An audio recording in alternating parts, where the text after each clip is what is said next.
На территории крепости среди скал ютится озерцо 10 на 20 метров. Ходит поверье, что в нем ламы, монахи, спрятали сокровища монастыря во время его осады. А еще рассказывают местные жители о загадочной пещере Баугзыс или Баукуус, возможно, тоже созданной руками человека. Сибинские озера имеют каждое по два названия на тюркском и казахском наречии. Кашкирбай, Сасык-Коль, Алка, Куржин-Коль, Ульмеис, Шалкар, Дюйсен, Торт-Караколь, Истыкпа, Канаколь. Котловины озер горным массивом замкнуты с трех сторон и как бы врезаны в гранитные плиты, отделяются друг от друга узкими грядами.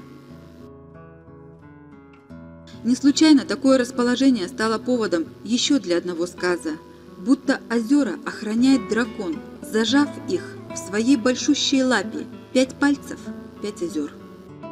Есть и другая духовная версия. Озера расположены ступенеобразно, когда Будда шагал, и водой заполнялся каждый его священный след.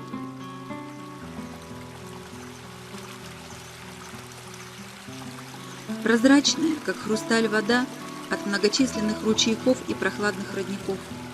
В ее глубинах от 2,5 до 38 метров находит себе жизнь многочисленное рыбное братство: елец, линь, сазан, плотва, щука.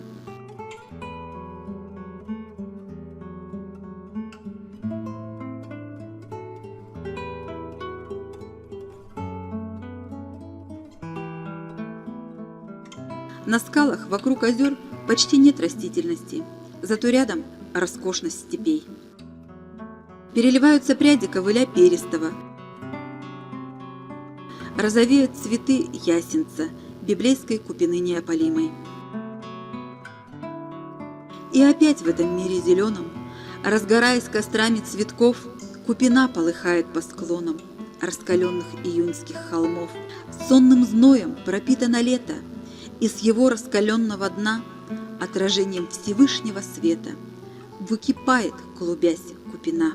Но не торопись, не протягивай, путник, руку, чтобы скорее сорвать цветок, а росишься.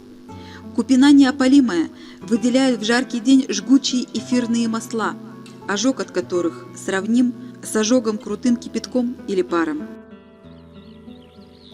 Обычно здесь ломонос цельнолистный, прозванный царскими кудрями, а чуток пурпуровый или зайчья капуста, а также ясколка,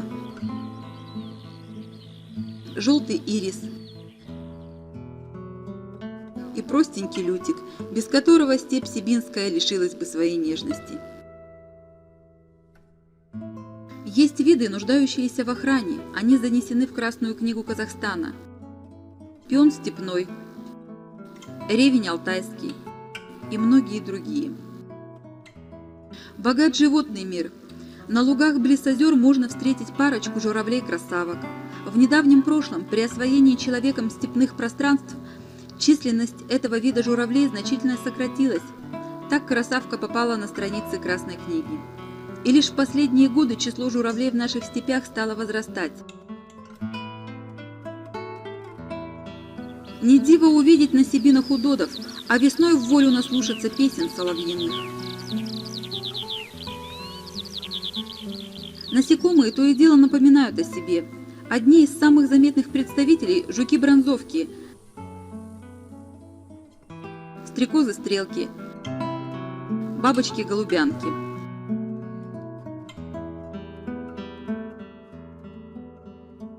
И белянки.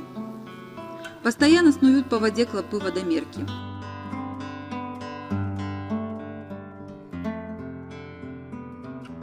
В общем, давно назрело время создать в этом уголке красоты и благодати природный парк.